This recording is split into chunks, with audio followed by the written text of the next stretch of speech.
Hello, hello, and welcome to the Tip of the Iceberg podcast, brought to you as always by InsideThePenguins.com.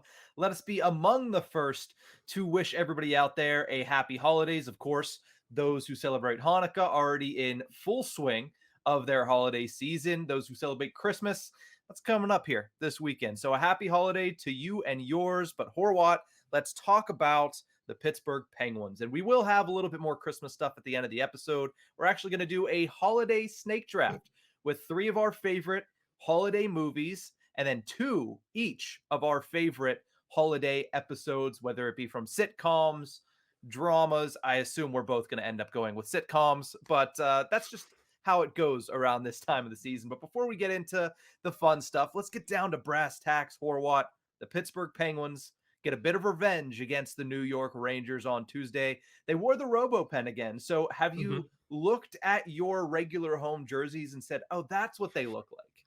No, I totally forget what they look like, but hey, it seems like that trend will finally break tonight.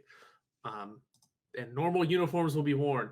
I forget who it was. I saw someone tweet that the uniform was getting stale, and they seem to be in agreement with me that it is just getting stale after so many wears this early in the season. We're not even halfway through the year, and we've worn the RoboPen quite a lot. But Mhm. anyway, that's not what we're here to talk about. We're not here to talk about sweaters. I mean, it is ugly sweater night, but that's for a different day. Mhm. Um, the Penguins beat the Blue Shirts. They How about did. that? While wearing white, but who cares? Anyway, um, yeah, it was not. It wasn't a game where the team was focused on getting revenge per se, but I know a lot of the fans wanted that. A lot of um, people wanted to see them sort of not exercise some demons, but get back at them in a way. And yeah, I'm sure the team had that in the back of their mind too, but they also did want to put that loss in the past. Mike Sullivan said last year was last year. This is a new season. We're going to be battling with them for a playoff spot all year. And so far, they got the upper hand to start. Yeah, and I think it was fitting that they wore those jerseys because what you look at with this rivalry now, one playoff series later, and it's renewed. It's just like it was in the mid 2010s when it was Lundqvist versus Fleury and Lundqvist versus the Penguins in 2013, 2014, 2015 postseasons, or sorry, it was 14, 15, 16. And also more apropos, like it was in the early 90s. Mhm. Everybody remembers the Adam Graves slash to Mario Lemieux. Now, the RoboPen had not debuted yet, but it debuted a year later. And, lest we forget, Mario Lemieux scored most of his goals in his career against John Van Beesbrook. So, Penguins, Rangers, big rivalry, renewed, one of the Penguins' biggest rivals once again. And it was one of the most anticipated regular season games this season, specifically at PPG Paints Arena. I mean, you think about it, it's probably Malkin's 1000th celebration, then this game as of right now, the two most anticipated games to this point in the season. And the Pittsburgh Penguins, they didn't start off well. They didn't step up to the plate early in the game. Actually, the entire first like 20 to 35 minutes of the game, they really hadn't stepped up. And then one really big hit from Ricardo Raquel turned things around. Oh, it did. It did in a big way. I think Mike Sullivan called it a tale of two games where, the first half they didn't have it. But there's something about this Penguin team that can go down 1-0 early. I mean, this is like the third time in 7 or 8 games that they've given up a goal. Not just the first goal. I mean, they've done that a couple more times too, but giving up a goal in the first minute. Giving up the first goal in like the second period, like they did against Carolina, Mhm. is one thing, but it's a whole nother concept giving it up in the first minute. Now you could say there's a whole 59 minutes to reclaim it, which the Penguins took great advantage of. But at the same time, if you're down one that early, let's say it's null and void, but then you give up another, well, suddenly you're down two. Who knows Mhm. how much time is left exactly? It's a bit tougher to come back from. So the fact that this team, and mostly Tristan Jarry, is able to bounce back from giving up a goal that early. Again, it's not that it's like the second period. It's not that it was middle of the first. No, that early. First shot of the game most of the time, and they're losing. Now, you don't want that to happen, but this team's showing resilience and just no quit to pull back into the game. Jari's shutting it down immediately after. And it's a hell of a thing to see. And yeah, it makes it feel like a tale of two games. The Penguins didn't have it in the first period, part of the second. Then that hit happens, that power play ensues immediately after. And I was watching Malkin. I was gonna text you, and then it just happened. I was gonna text you at some point and say Malkin's got a little fire. Like the Rangers were getting under his skin. I could tell. Mhm. It was either going to be a huge retaliation penalty or a huge goal. And Mhm. like as I'm thinking about it, like I should send this text because that's probably what's going to happen. He scored, and I went. So we got my answer at least. It was the huge goal that tied it up and eventually led to a pretty fun victory, actually. Mhm. That entire second line was getting a little feisty. Evgeny Malkin, we've seen get fired up, but I have never seen Bryan Rust in that type of mood. He gets a little bit of feisty after he scores the go-ahead goal late in the second period.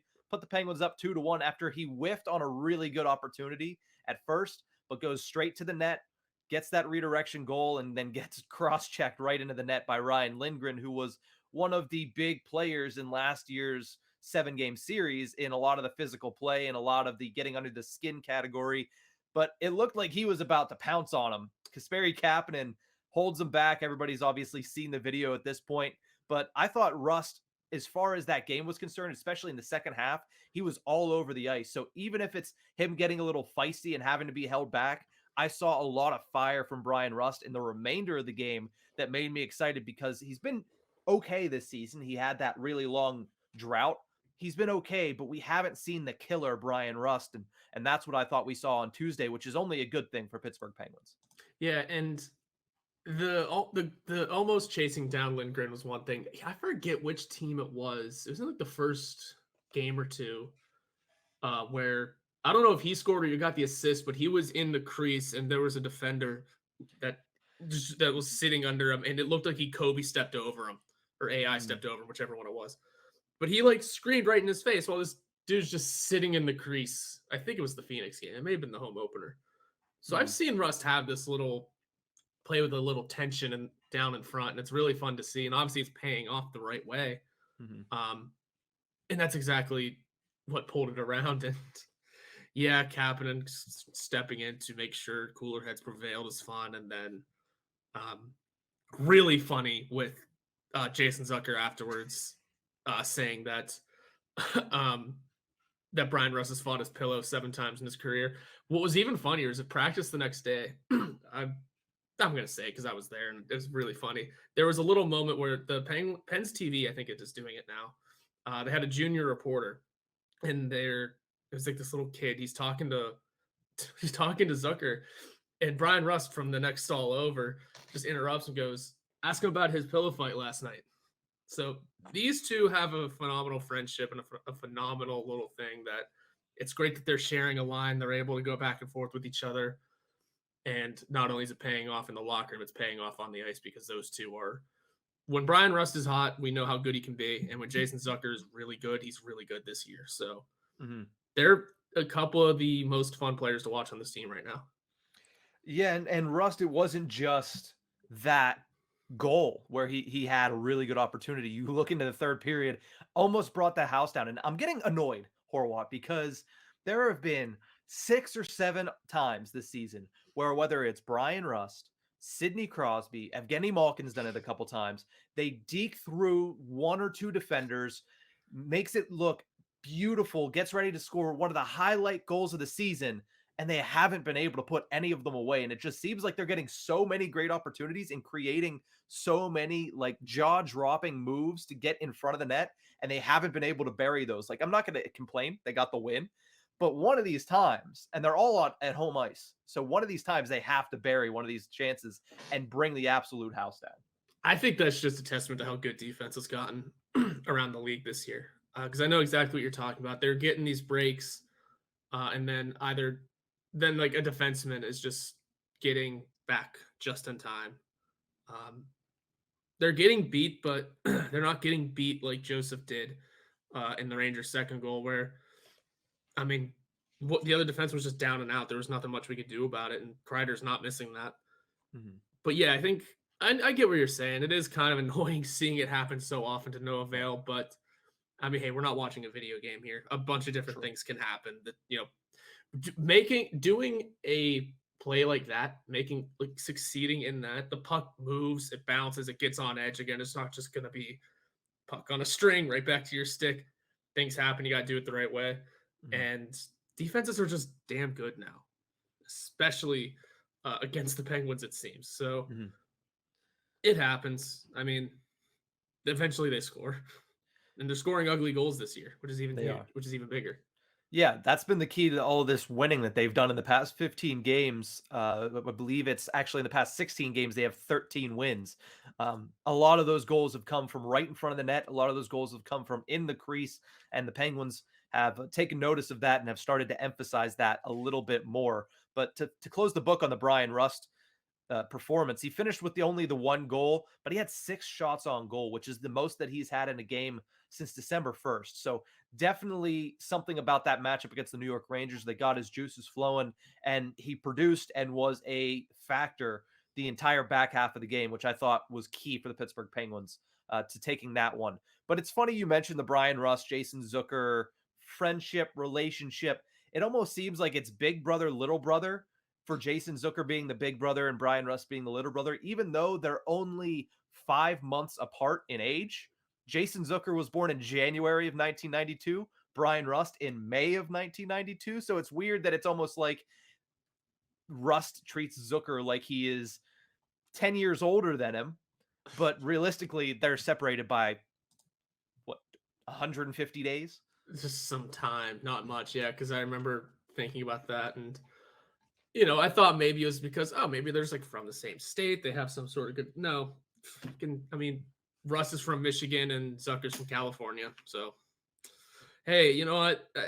Still, it's something that those two having that kind of chemistry is awesome, and it's really Mhm. helping the second line out, and we could see how much it's helping Gino out as he's popping off this year as well. Well, I guess we buried the lead with the whole Jason Zucker thing is he did return from injury. We will talk about that after the break, and then we'll get into a nice little stat that I looked up, the Penguins being on pace for a rare feat in the Crosby era. We'll talk about that after the break.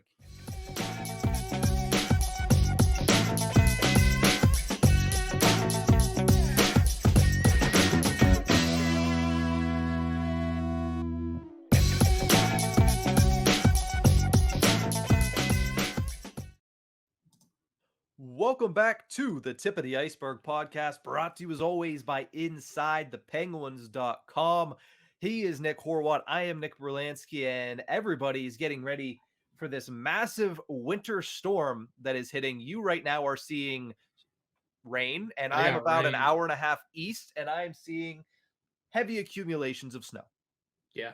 Apparently, it's not supposed to come here until tomorrow morning. Well, I guess you might have lucked out. Well, it depends. If all that rain freezes, then that's rough. But we've definitely gotten snow here in Johnstown. But let's talk about Jason Zucker. We talked about his little brother that has fought in 7 pillow fights in his career, Bryan Rust, in the first segment. Let's get to Big Brother, who's fought at least 14 pillow fights in his career, I think we would say. Jason Zucker returns to the Pittsburgh Penguins on Tuesday. In my opinion, it's ahead of schedule. When we heard it was week to week, I guess technically when you hear that, 1 week could be in the question, but he misses only 2 games, gets out there against the Rangers. What did you think of his performance in his first game back? Oh, he looked good. He just looked healthy. He looked to be pretty much back to normal, not missing a beat. And that's usually what you want to see from guys returning from injury, especially whenever we thought it could be a little bit longer. Whenever I hear week to week, I think at least 2, maybe. Yeah. Like I think at least 2 weeks. Um, and it was interesting that it was only one. He didn't say much on it. Just after his first practice, he didn't say much on his recovery on if he'd be coming back. It was more of a no change in status, but then the next day there Mhm. he is in the game. So um, exactly what we wanted to see though from him. Just came back, looked healthy, didn't have to score, got an assist though. So um, just all in all, solid return. We know what he's going to be doing this year. It's going to be, you know, having a resurgence of a year back into what we expect of him normally. I mean, it's good that he was only able to miss 2 games just because of how battered and bruised he's been since getting here. I mean, he Mhm. only played 41 games last season. Quick math, he played 38 of 56 the year before, and both of those seasons were down years for him statistically. So the fact that he's able to only missed 2 games with this recent injury. Uh, he can get right back on track to where he wants to be because he's already got more points this year than he did in the last 2. Mhm. Yeah, in less games played as well, which is nice for Jason Zucker. I think it's even better for the Pittsburgh Penguins because you're in the midst of a really tough stretch, already 2-1 on that stretch, which is a good start, but you have 7 more games against really tough opponents. Even the Detroit Red Wings being in the middle of there, they're not a slouch team. They're a young team with a lot of talent that if you take lightly, they're going to take the 2 points from you. So this is a very important stretch for the Pittsburgh Penguins, and it's massive that Jason Zucker was only out for 2 games, and we hope that he can stay in obviously the rest of the season, knock on wood, but it's even bigger for Zucker because he's on a contract year. I mean, he's making what, $5.1 million this season, and he had come out and performed in a way that, yes, he was going to be a player in free agency if he made it that far next offseason, but he needs to continue this pace and he needs to show that he can stay healthy to get that next contract the place that he wants it to be at. 5-5, by the way. Hey, yeah, it's Who is 5-1? I'm thinking of Dumoulin's 4.1. you're thinking of Bryan Rust, who's 5-1, that 5-1-2-5. But yeah, Yeah. he's an interesting concept for the Penguins right now. As helpful as he is, and as good of a player as he is, and how vastly improved he has been, he's going to be an interesting contract to negotiate or not. Let's be honest, or not this upcoming off season. Obviously, that's a conversation we're going to have plenty of times down the line, I'm sure. But you never know with a guy like Jason Zucker. I mean, he's 31. How long does he want? How much money is he going to earn? Because we also have a goalie who's going to make a lot of money. Yeah. So, I mean, he's one of those guys that don't be shocked if you don't see him back next year. But at the same time, if you can get him at a good price, ton of fun. But for now, it's that's a conversation for another day. But it's good that he's finally earning what he's making. Yeah, that made sense. Yeah, he's definitely performing to his paycheck. Yes. That's certainly what he's been able to do. And on Tuesday, in a first game back off of a lower body injury, I thought he had a really good performance. 17 minutes and 13 seconds of ice time, picked up 1 assist, didn't have any shots on goal. You'd like to see, obviously, him get 1 or 2 shots being a top 6 player. But he had 4 hits and had 58% of the expected goals for when on the ice at 5-on-5. A solid performance from Jason Zucker coming off of a lower body injury. But Horwat, this is something that I was just looking around at the stats for the Pittsburgh Penguins and kind of took notice of and wanted to see how often has this happened that the Penguins are on pace to do. And what they're on pace to do right now is have 3 players hit over a point per game while playing more than 75% of the season. Right now, it's Sidney Crosby, Evgeny Malkin, and Jake Guentzel. Crosby has 42 points in 32 games. 1.31 points per game. Evgeny Malkin has 33 points in 32 games, which is 1.03 points per game. And then Jake Guentzel has 32 points in 28 games at 1.14 points per game. I said this is a rare feat in the Crosby era. Can you tell me, just guessing, because you clearly haven't done this in-depth research, how many times would you say that that's happened over the Crosby era? How many times? Oh man, that's 2. It's not 3? many. 2? I would because 3 is because 3 players with over a point per game, you look at and say, well, that's not super difficult. This team has had very good players before. But in the same vein, you remember, well, we look at a 60-point season for certain guys as, top line numbers. So I'm going to hold to 2. That's I love this stat though, and I can't wait to know how many it is and which years.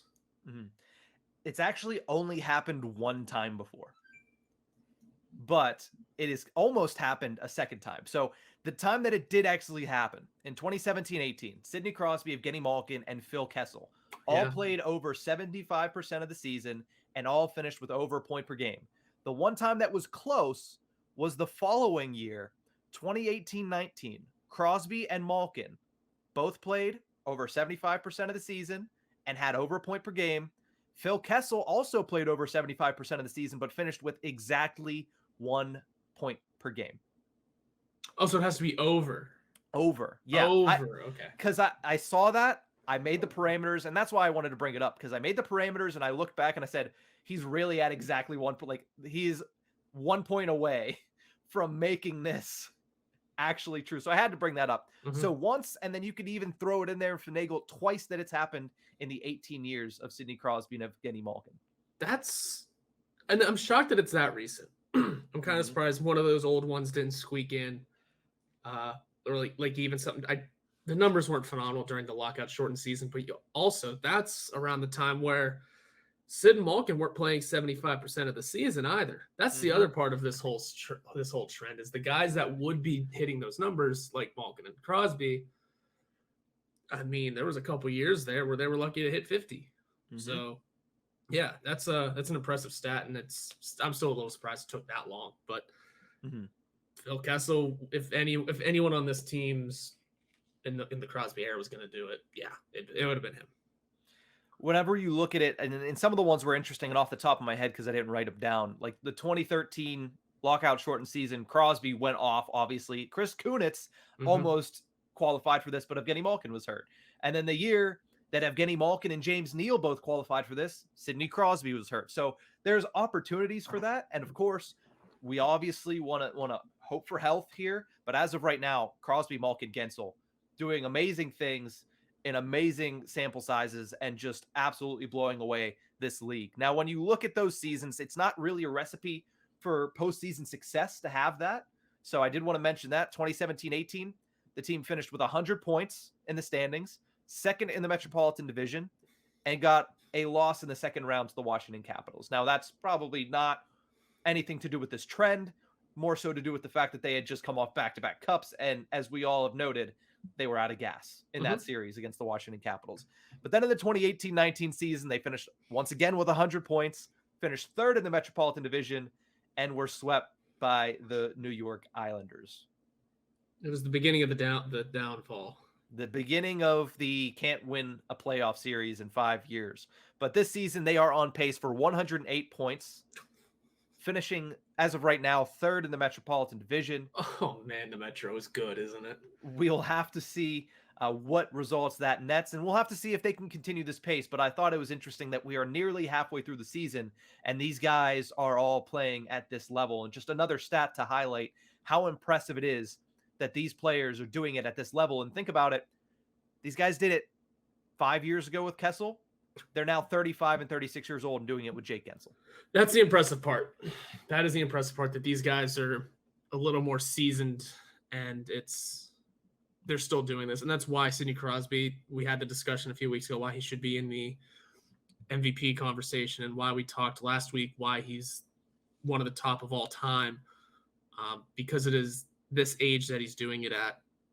And yeah, he's got the team around him. But in the same vein, Jake Gensel's still not respected enough throughout the league. So he's finally getting there. And Rickard Rakell, I mean, he's a great player, but only recently is he starting to get this real big notoriety. And I think it could just be the market that he's playing in is a little more conducive to hockey. But he's not Phil Kessel. You know what I mean? He's playing with great players that weren't at different levels. I don't know where I'm going with this. I'm saying he's boosting everyone's numbers around him as well, and that's part of what makes him so good. Yeah, so whenever you look at this, you have to really think about the fact that, these players, what they're doing is still special. And that is something that when you see what they're able to do with a guy like Jake Gensel, and honestly just continue to do it over 18 years, 19 years. Shoot, I wouldn't be surprised if they do it over the pace of 20 years. Full Tom Brady on it. It's just a remarkable feat. But any last thoughts, Horwat, on the Pittsburgh Penguins heading into tonight's game against the Carolina Hurricanes? Because it's the last game before the quick holiday break, 4 days off for the Pittsburgh Penguins. I think this is the game more or less where you want to really finally pull out a win against a team like this. Everyone wanted revenge against the Rangers. Sure, fine, get it. But last season was last season.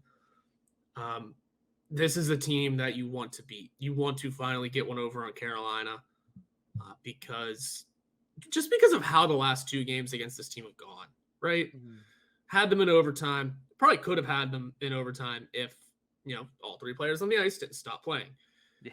And then last game, you kind of had him against the ropes for a minute. You had that Brock McGinn goal where you started thinking, oh, maybe this is it. And then just Jordan Stahl was Jordan Stahl, turned vintage on us.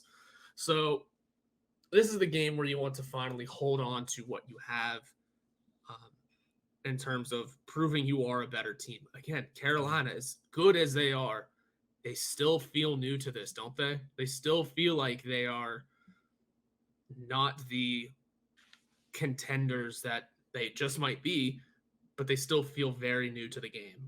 Mm-hmm. It's interesting. They're a great team, obviously. Are they leading the division yet? They are. They're tied for the division lead, but they have the tiebreaker over the New Jersey Devils. Yeah, because the Devils are coming back to earth. Mm-hmm. They feel very new to this still, and I know that they've felt very new for 5 years now, it seems, but they have to have their breakout eventually.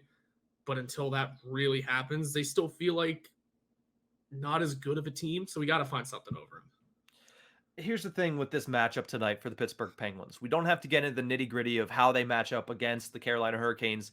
We saw it on Sunday evening, I guess it would be. I was going to say afternoon, but I guess it's evening. Yeah. And we talked about it on Monday. These two teams are extremely evenly matched, and you're going to see that again tonight.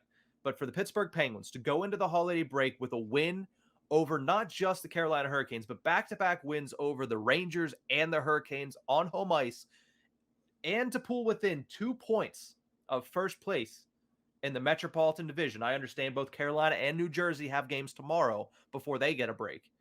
But to be able to, when you go to break, say, hey, we're 2 points off of the Metropolitan Division lead, considering where they were at the beginning of this season, that's going to be a massive feat and a massive boost in confidence for this Pittsburgh Penguins team if they can pull it off. Oh, it will be. It absolutely will be.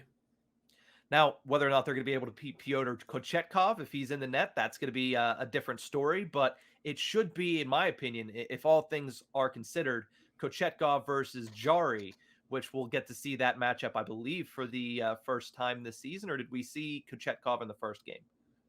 I think we did. Okay, so it'll be the second time that we see it this season. Which, listen, that netminder down there, they might have found somebody there.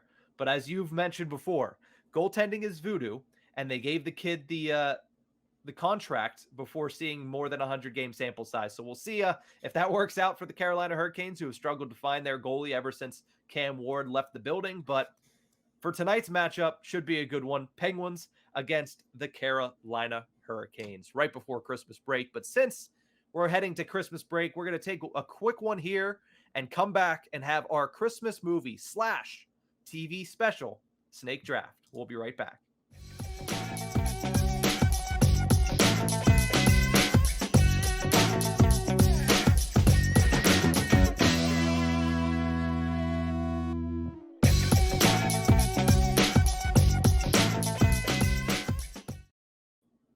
Welcome back to the Tip of the Ice-Burgh podcast, brought to you as always by InsideThePenguins.com. Happy holidays to everybody out there listening, and in honor of the holidays, we're going to do a snake draft.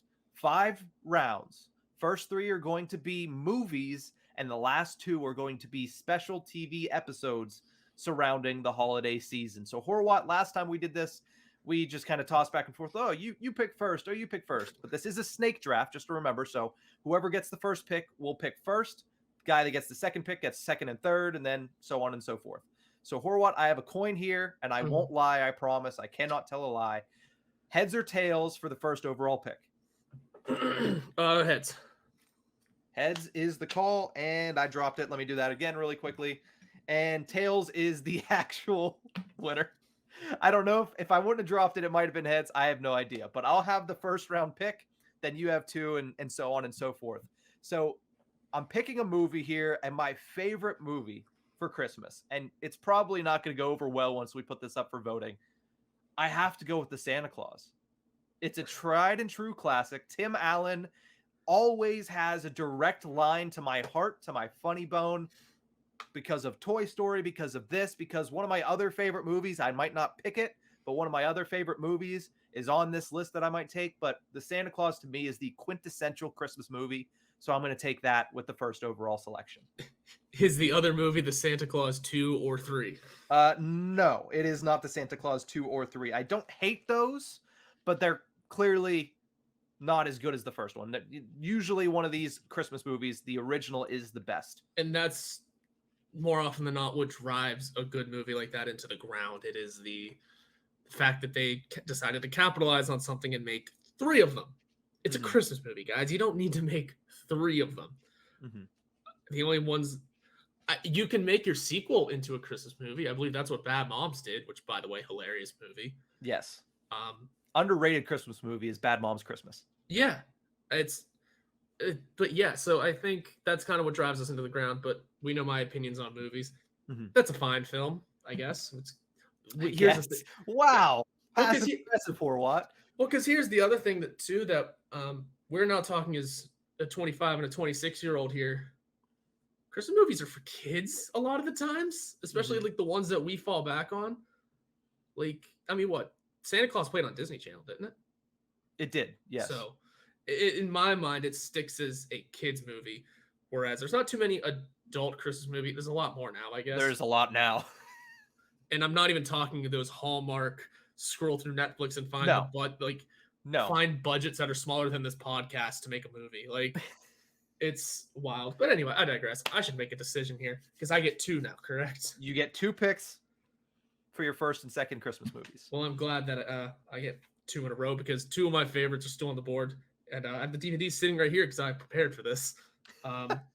Choice number 1, Christmas Vacation, because it is a standout, phenomenal choice. Young Chevy Chase is hilarious, and good old Eddie, man. This movie Cousin Eddie. This movie is so good. I will watch this thing. I would watch this not during Christmas. It's so funny. And then choice number 2, again, I know I just got done talking about kids movies, but The Polar Express is a damn classic. Interesting. I didn't even have it on my list. I love The Polar Express, A, because I loved trains as a kid, and B, people bash on The Polar Express for like the animation and everything. I looked it up. It was the first completely animated computer-made movie. Like there was no acting with those little dots all over you. It was completely computer animated. So it was a groundbreaking film that had to work out all of the kinks, and also Tom Hanks playing every damn character. Yes. Kind of makes up for a lot of things. So, and plus the book is also really fun. So I'm a Polar Express guy. Yeah, I mentioned obviously Tim Allen has a direct line to my heart. Tom Hanks is also high up there on the list of people that have made my childhood, like voices that have made my childhood. Obviously, Woody and Buzz. It's pretty self-explanatory. But no, I didn't have the Polar Express. I thought about it, but I was like, you know what? It's really just not one that I watch enough. Like rewatchability to me, I thought it was obviously revolutionary. Obviously, you can't hate on Tom Hanks. It's impossible to hate Tom Hanks, but it's not as rewatchable. National Lampoons, though, I watched it yesterday. Oh my God. I'll probably watch it again tomorrow. I'll probably watch it again on Christmas because it's just that rewatchable. And, you know, Clark Griswold is one of the top characters of the holiday season every single year. So I don't hate on you for that. If you would have left it to 4, I would have been shocked. So when I took the Santa Claus, I knew I wasn't going to get National Lampoons coming back around in the other direction. But I have 2 picks here to close out my movies. And I think the first one I'm going to say, and I put it out on Twitter a couple days ago, got some positive results, some negative responses. I'm putting the original Home Alone as my second pick because I have obviously an affinity for Macaulay Culkin. And I think that that is one of the most rewatchable movies. Like you mentioned National Lampoons, you can watch it at any time. I could watch Home Alone any time of the year and be thoroughly entertained. So Home Alone is number 2. But before I pick my third pick, I want to ask you, Horwat, are you somebody that likes Home Alone 2 Lost in New York more than the original? Are you ready for the hottest of takes? I don't like any of the Home Alones. You don't? Why? So here's another thing. Again, it's one of those movies that I look at and I go, as a 25-year-old, I think kind of a kid movie. Kind of. I mean, kind of. It really is. It's about a 10-year-old who gets left at home alone, for, you know, however many, for whatever it is. And also, there's 8 of them. It's another one of those movies that driven into the ground with sequels. Hmm. And I get they're all successful. Hell, a lot of people prefer the second one over the first one. Hmm. I just don't care. I'm also very picky when it comes to Christmas movies. Hmm. Um, just because they're movies I'm only gonna watch once a year anyway, so they may as well stand out. And also I just don't like the mainstream things. I think we've all known this for a long time now. Yeah. So Home Alone, not my vibe, but I guess it's fine. It's got some scenes. It does Hmm. like I understand that these movies are iconic. Like I Yes. get that, but some of them just aren't my cup of tea. Hmm. Yeah, I think Joe Pesci's performance is always something that makes me laugh. I mean, Marv and Harry are just absolutely phenomenal in that movie. So I really like that. And I honestly, when you say about the sequels, and I understand it, there's so many of them, but I just do what I do with like Marvel right now. It's like if it's bad, oh well, then I can just ignore everything that Yep. happened post Endgame. If it's bad, oh well, I can ignore everything that happened after Home Alone 2 because I do like Home Alone 2. But here's a hot take for those people that like Home Alone 2 more than Home Alone 1. It's the same exact movie in New York. Yeah. So that's the only reason you like it more is because you like New York more than you like Chicago. So stop getting in my mentions about it's so much better. It's the same exact movie, literally, except for a couple things switched here and there. So Home Alone 1 is in my opinion the superior movie. And my last movie pick before we send it over to you for your last movie pick and your first TV episode pick, I'm gonna take Elf because we talked about it a couple weeks ago. I can't believe it's that old, but it's a classic at this point. You talk about a movie that was instantly a classic when it came out, and to me, that's Will Ferrell in Elf. Yeah, I've grown on Elf a lot more in recent years. Again, another hot take here. I'm still not the biggest fan of it, but I would prefer it over I think Home Alone. So there's that. Mm. Just because Will Ferrell's grown on me a lot over the seasons, and I didn't realize that was Zoe Deschanel in that movie until like 2 years ago. Yeah. So, and because New Girl, yeah, and because New Girl's a phenomenal show. Hmm. So that movie's grown on me a little bit more. I still haven't actually sat down and watched it since I was a child, but Mm. yeah, I think that one's up there now. I guess I'll let that one get into the good movie category from now on. There you go. All right, Horwat, your final movie and your first TV special episode. You know what? I'm not going to get into the debate. I'm just gonna pick it and move on. Die Hard. Oh my Just God. just for the memes. I do not care if you think it is or is not a Christmas movie. I honestly think I flip flop every year on my opinion on it, but it is. But Die Hard, it is a movie that is much like the Friends Christmas episodes. It as a whole story is happening, just happens to be during Christmas. Hmm. So there, I'm just taking it for the reactions and for the memes. And as for a TV episode, we're considering the TV specials as part of that, right? Like I Yeah, could yeah. You say, could say the Rudolph, or or Charlie you could Brown, say Charlie Brown Christmas, which I'm and guessing is your pick. my sweater behind me here. Charlie Brown Christmas is an absolute classic. Again, I mean, 64, I think 65. I was very close. Hmm. 1965, the Charlie Brown classic. Back in the time where you could still put religion into it and it was acceptable. Hmm. Um, so I think it was just one that we all grew up on, right?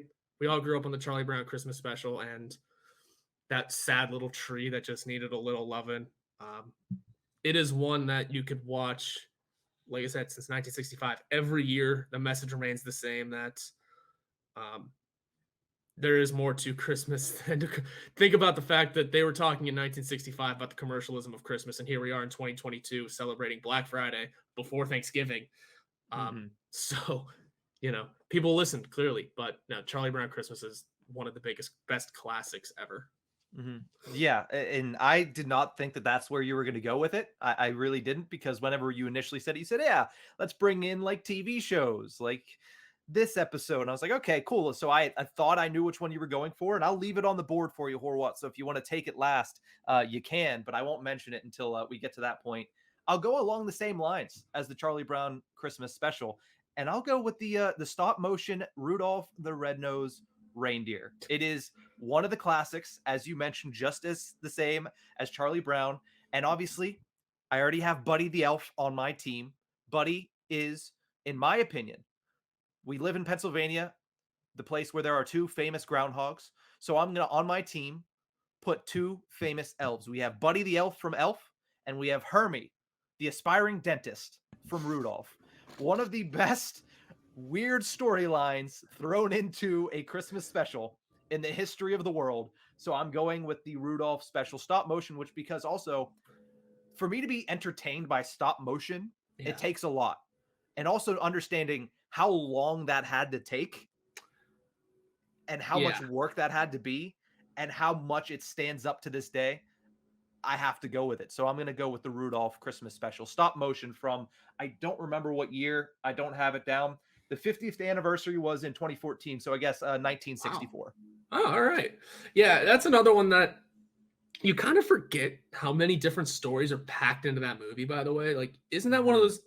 Because again, like I haven't watched the full Rudolph thing film special in a very long time.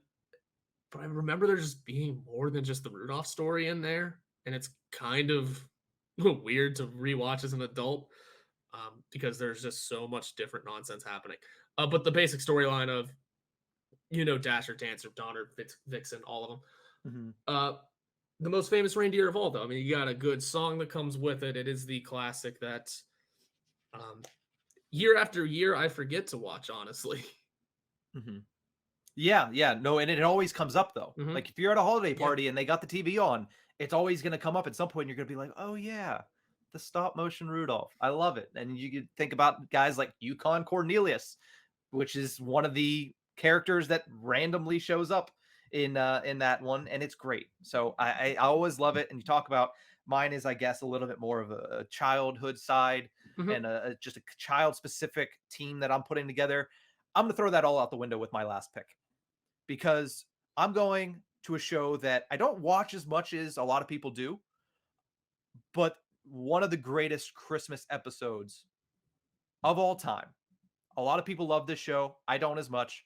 I'm going with The Strike from Seinfeld, because how can you not love Festivus? Because I got a lot of problems with you people, and none of them is the fact that you let me take the Seinfeld episode, because I watch it every single year. I watch it multiple times a year, and I'm happy that I have it on my team. You gotta have Festivus. And I think I didn't take it because I actually haven't watched Seinfeld yet. I still need to. So I don't have the connection of the characters or the show. But I do understand the episode, and I do love the episode. I do think that is a phenomenal choice. Also, is it technically a Christmas episode? It's a Festivus episode. It's a Festivus episode, and unfortunately last year our tip of the Ice-Burgh came out on Festivus, so we did a whole big thing about Festivus. This year we're just going to mention it, and it's going to be my last pick. Not Mr. Irrelevant, which you have the honors of crowning, but it is my final pick of this draft. Festivus is tomorrow, right? It is tomorrow. It is 23rd. Christmas Eve. Christmas Eve. Talking about friends.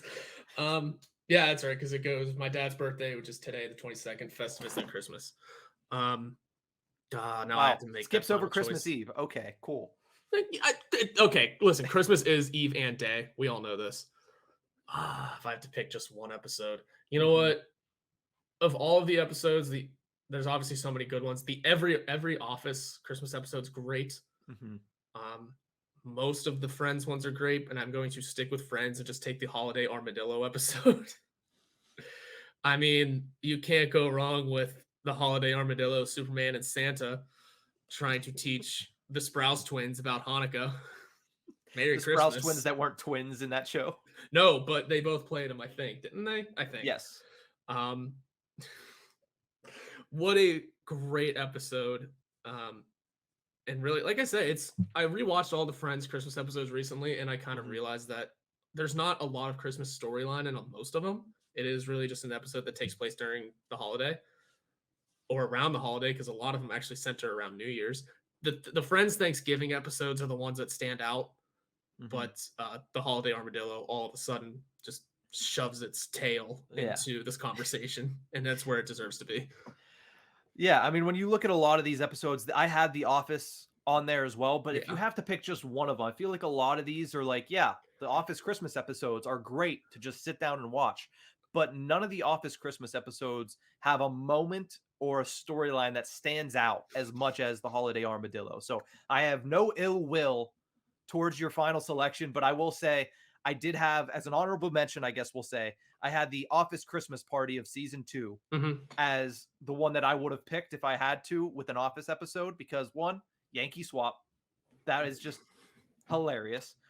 Two, it is the first appearance in the entire show of Bob Vance, Vance Refrigeration. Yes. So very important episode in the show. And three, because the one-liner of Michael Gary Scott saying, "Well, happy birthday, Jesus. Sorry your party's so lame," is one of my favorite laugh out loud moments of the entire show. Yes, those are some very good moments. And there's like Moroccan Christmas. Then there's like those ones that are 2 episodes. I think the The Fancy Benihana Christmas. But yeah, like so that one gets confusing. But also just if we're gonna keep kid stuff involved in this, special shout out to the SpongeBob Christmas episode because also classic. Still stands up to this day. I don't care that I'm 25. Well, Horwat, that is our list. My team goes as follows: the Santa Claus, Home Alone, Elf, the Rudolph stop motion Christmas special, and Seinfeld's Festivus episode. Your list, Horwat, is National Lampoon's Christmas Vacation, The Polar Express, Die Hard, Charlie Brown Christmas Special, and the Holiday Armadillo of Friends. 2 solid teams right there. I don't know which one's going to take the edge when I put the poll up. I have Die Hard on DVD too. I should have brought that out. I don't know why I didn't. Oh, because sometimes I don't think it's a Christmas movie. Yet it's on I just your love the Christmas memes, man. movie list. Yeah. Also, there's a Friends connection there too. Remember when Chandler and Joey just watched all of the Die Hards? Yeah, they watched all of them. And also there's another one, another show that I love, Brooklyn Nine-Nine, that their Christmas episodes had a lot of Die Hard involved in that as well. Forgot about that show. Mm-hmm. Damn. You know what show doesn't have a Christmas episode? Then we can end this tangent. One Tree Hill. I never watched One Tree Hill. Me and Megan crushed it during the beginning of the pandemic, and I realized about halfway through, it's like we haven't had a Christmas episode yet. That feels like a show that takes place in a Hallmark town, so why would they not have a Christmas episode? Hallmark town. Hey, you don't talk about Tree Hill like that. Well, sorry. I guess I have just offended you, Horwat. But before we go, any special? What am I saying? Any other movies that you wanted to just give mention to before we say goodbye for this? No, because I got Bad Moms Christmas in there. Listen, none of them are coming to my head right now, so I'm just gonna say Merry Christmas, everyone. Watch whatever movie you like because, hey, you don't need to listen to my opinions. It's also gonna be cold for the next 3 days, like extremely cold. Yeah. So. Oh, A Christmas Story, overrated. It is very much overrated. Would not fly these days, but I think a lot of movies wouldn't fly these days that we're gonna continue to rewatch anyway. Anyway, Merry Christmas, everyone. Enjoy your holiday. We will be back when we're back. We will be back when we're back, and we will announce when we're back once we actually discuss it. But before we go, I will say the one. What am I going to say? Tim Allen movie that I really liked, that had on my list, would have taken if I needed to. Christmas with the Cranks is underrated. Very good Christmas movie, and neither of us mentioned Jim Carrey's How the Grinch Stole Christmas. There's a reason for that. Oh, okay. Well, or the regular Grinch we didn't mention. How about that? Or the regular Grinch. But that's going to do it for this episode. We're getting off the rails. We're getting off of, not that we were on topic to begin with, but we're going to call it a day. That's going to do it for this one. Everybody have a very happy holidays, and we will see you after the holiday break.